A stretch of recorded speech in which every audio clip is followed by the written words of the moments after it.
If you have under I bags, under eye puffiness और आप उससे बिना किसी कॉस्मेटिक प्रोसीजर्स के सॉल्व करना चाहते हैं, वो भी completely naturally with your own hands and spending 20 minutes a day of your time, then this video is for you. Hi, I'm Jyoti. I'm a face fitness coach, expert in fascia techniques. इसे fascia and fascia दोनों तरीके से pronounce कर सकते हैं. Fascia is different from face yoga. Face yoga is more about muscle toning and fascia is more about muscle relaxing. Still don't believe कि under eye puffiness solve हो सकती है? These are some of the before and after pictures of my students जिन्होंने मेरे बनाए हुए system को follow करके अपने अंडर आई बैग्स को सॉल्व किया है. सबसे पहले समझते हैं इसमें होता क्या है कि आपके जो आई एरिया के नीचे स्वेलिंग सी आ जाती है. ना ये swelling different types of swelling होती है. किसी किसी के मॉलर बैग्स हो जाते हैं, किसी किसी के हॉलो आईज के साथ पफिनेस हो जाती है और किसी किसी की puffiness all over the eyes रहती है अंडर आई एरिया. नाउ ये भी डिपेंड करता है, हो सकता है 35 प्लस एज होते होते आपकी ये पफिनेस अभी अभी आनी शुरू हुई हो, स्लोली एंड ग्रेजुअली ये परमानेंट बन गई है. हो सकता है ये आपकी 10 साल पुरानी प्रॉब्लम हो या 20 साल पुरानी प्रॉब्लम हो. हम अंडर आई बैग्स को रिलेट करते हैं, स्पेशली अगर आप कॉस्मेटिक प्रोसीजर्स में जाते हैं तो आपको बताया जाता है that the area under the I has fat pads और उसे हमें रिमूव करना होगा तभी आपका स्वेलिंग जाएगा. Now this is not the right way because fat pads तो हर इंसान के अंडर आई एरिया में है. अंडर आई बैग्स में आपके आई एरिया के नीचे जो फैट पैड्स हैं उसके नीचे पानी भर जाता है. टॉक्सिन, फ्लूइड, लिम्फ भी बोलते हैं इसे.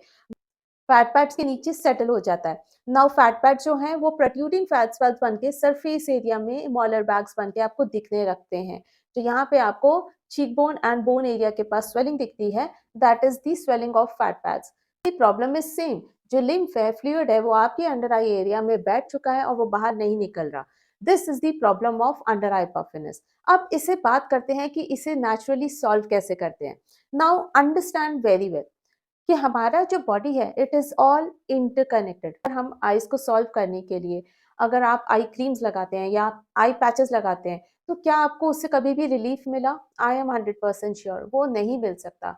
Because it is not only the eye problem, it is the problem of eye area and the connected muscles to the eyes. जैसे आप एक एग्जांपल लीजिए, जब आप स्माइल करते हैं, जब आप स्माइल करेंगे तो आप लिप्स से स्माइल करते हैं, माउथ कॉर्नर से स्माइल करते हैं, लेकिन आपके चीक्स लिफ्ट हो जाते हैं. That means your lips are connected to your cheeks. और जब आप स्माइल अच्छे से करते हैं तो आपकी आईज भी एक्सप्रेस करती हैं. That means your eyes are connected to your cheeks.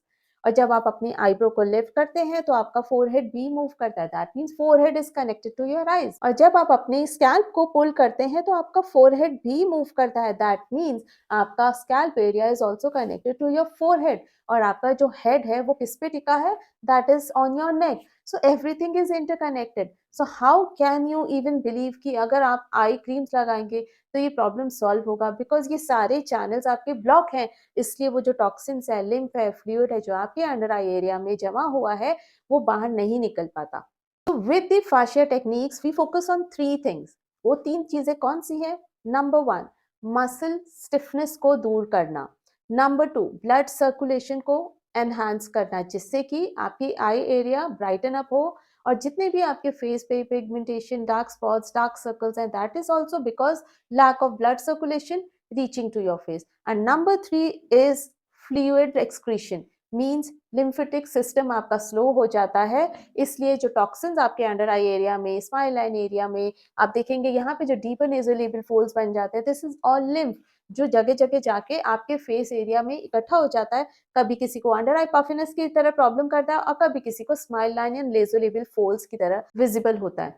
Let's discuss one thing कि अगर आपकी नेक मसल्स टाइट है, मीन्स आई एम 100% श्योर आप में से जो भी जिनके भी अंडर आई बैग्स, अंडर आई पफिनेस है, आपकी back of the neck stiff हो चुकी होगी. मीन्स आपको उठते बैठते बैक ऑफ द नेक पे, शोल्डर पे, अपर बॉडी में कहीं ना कहीं पेन, स्टिफनेस होगा.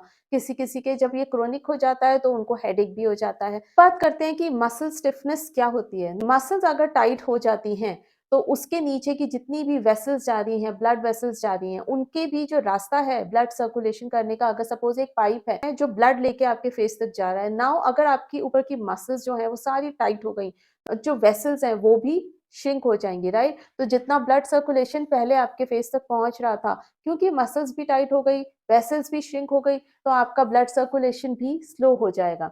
Now the third process which we talk about कि जो लिम्फेटिक प्रोसेस है, मीन्स जो टॉक्सिन्स है, लिम्फ है, फ्लूइड है, उस वो भी कैपिलरीज एंड वेसल्स जो बाहर निकालता है, वो भी श्रिंक हो जाएंगी। तो वो भी आपका कंफर्टेबली, जितने भी टॉक्सिन्स हैं फेस से, फ्लूइड है जो टॉक्सिन बन के बाहर निकल जाते हैं, वो रुक जाता है और जगह-जगह आपके अंडर आई एरिया में या फेस पे जमा हो जाता है।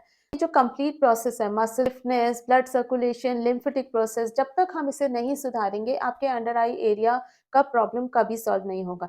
जब तक आप अपनी बैक ऑफ द नेक, अपनी नेक को सॉल्व नहीं करेंगे, तो वो जो रास्ता है, पैसेज है, जो एक्सक्रीशन पैसेज है, ब्लड सर्कुलेशन पैसेज है, उसको अगर आप बेटर नहीं करेंगे तो आपका वो प्रॉब्लम कभी सॉल्व नहीं होगा। Now let's do some exercises जिससे आपको पता चलेगा कि आपको कैसा लग रहा है। Now massage your back of the neck like this and going up up up. Means मैं सामने से दिखाती हूँ, हम बैक ऑफ द नेक पे इस तरीके से मसाज करते हुए हेड की तरफ जा रहे हैं। तो हम बैक ऑफ द नेक पे मसाज देंगे फर्म फिंगर से।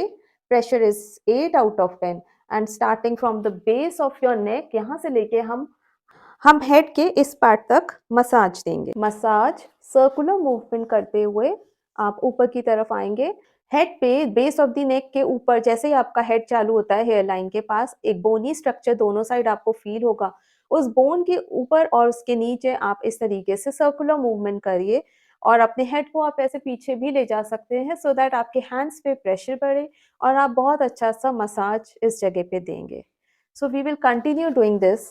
बेस ऑफ द नेक पे अगेन हम सर्कुलर मूवमेंट देते हुए जाएंगे एंड हेड के पीछे बोन एरिया पे सर्कुलर मूवमेंट करते जाएंगे।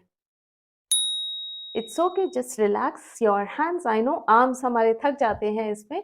You can pause and again you can continue relaxing your neck for 1 to 2 minutes and the head area to the temple area. So this is the temporalis muscle, इस पे हम काम करेंगे। तो cheekbone के ऊपर हम ऐसे इस तरीके से फिंगर्स रखेंगे and very firmly, like my fingers are deep, firmly magnet की तरह अपने फेस पे चिपका हुआ है। फर्म प्रेशर है 8 out of 10 and we will do circular movement and go up and massage this area above the cheekbone, covering the temple area and going up, up, up. Let's do for 30 seconds. आप देखेंगे कि आपको कितना relief मिल रहा है इस जगह पे। ये वो सारे पॉइंट्स हैं जहाँ हम हार्डली कभी भी फोकस करते हैं, चेक करते हैं कि ये एरिया में कोई पेन है, कोई कैसा लग रहा है। So these are all the pain points जो आपकी अंडर आई पफिनेस को बढ़ाता है। Now go inside the scalp, palms को टेम्पल पे प्लेस करेंगे। Lift your temple up, go up up up up, glide करते हुए ऊपर जाएंगे। जब आपकी फिंगर्स मीट करेंगी, go and grab the bunch of hair. दोनों हाथों से फिस्ट बनाकर आप इस तरीके से अपने हेयर रूट्स को ऊपर सीलिंग की तरफ पुल करिए and breathe in and breathe out करेंगे। आपका पेन रिलीज हो जाएगा। Just keep breathing, breathe in and breathe out, breathe in and breathe out, and then do this kind of circular movement 5 times clockwise, 5 times anti-clockwise. Very good. Now release your hands by shaking off all the tension in your hands. आप क्या करेंगे, दोनों हाथों के index finger हम inner corner of the eyes पे रखेंगे like this and now firmly हम थोड़ा सा प्रेस करेंगे। 5 out of 10 pressure, 5 out of 10 pressure देते हुए एंड देन हम इस तरीके से दोनों फिंगर्स को अपोजिट डायरेक्शन में स्ट्रेच करेंगे like this and then we will come under the eye. So eye area के नीचे जो बोन एरिया है, आप इस एरिया पे आएंगे। जस्ट दोनों इंडेक्स फिंगर रखेंगे, बोन फील करेंगे, प्रेस करेंगे एंड स्ट्रेच करेंगे। अगेन सेक्शन बाय सेक्शन हम इस तरीके से मूव करते जाएंगे on the bone under the eye area, going till the temple area. हम इस तरीके से स्ट्रेच करेंगे। We will do this 3 times. You can do this 3 times. And this will solve the muscle tension under the eye area. Lastly, just place both the hands on the temple area. यहाँ पे रखना है, firmly press करिए bone पे and very firmly stretch करना है opposite direction में like this 3 times.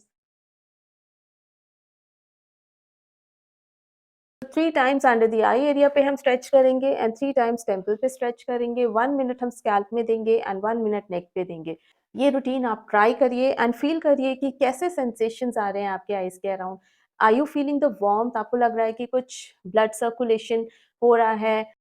You are feeling some tingling sensation? क्या फील हो रहा है आप ये देखिए। And this is how fascia behaves. तो हम जैसे ही अपने सारी कनेक्टेड मसल्स को सॉल्व करते हैं और आई एरिया को टारगेट करते हैं, आप देखेंगे कि विद टाइम आपकी अंडर आई पफिनेस सॉल्व हो जाएगी। Now that you understand what is I puffiness और ये क्यों होती है और इसे कैसे सॉल्व करते हैं, नाउ बीइंग अ फाशिया एक्सपर्ट, मैंने अपने बहुत सारे स्टूडेंट्स के अंडर आई पफिनेस सॉल्व की है और ये सब पॉसिबल है by following the 30 days I back challenge जो मैंने डिजाइन किया है अंडर आई पफिनेस के लिए, जहां हमने रूट कॉज को सॉल्व करते करते अपने अंडर आई पफिनेस को विद इन 30 डेज सॉल्व किया है। So it's a pre recorded course जहां हर दिन आपको 20 मिनट्स का एक लेसन मिलेगा। तो हर दिन एक लेसन ओपन करना है और उस रूटीन को फॉलो करते करते 30 डेज चैलेंज पूरा करना है। 20 to 25 डेज में आप देखने लगेंगे कि आपकी अंडर आई पफिनेस कम होती जा रही है और काफ़ी लोगों की पूरी तरह सॉल्व हो जाती है। So it's a well design course जो मेरे बहुत सारे स्टूडेंट्स ट्राई कर चुके हैं, and if you want to try this course then I am giving the link in the description. आप जा सकते हैं, आप पे करने के बाद इस कोर्स को एक्सेस कर सकते हैं। As soon as you access the course, आप इन lessons को करना शुरू कर सकते हैं। Every day, only 20 minutes of your time, and you can solve such a big issue on your face. After 30 days of eye back challenge, आपको last में ये भी पता चलेगा कि आपको अपने फेस फिटनेस जर्नी को कैसे कंटिन्यू करना है। It's a magical journey, start now if you are interested, link in the description. See you, bye.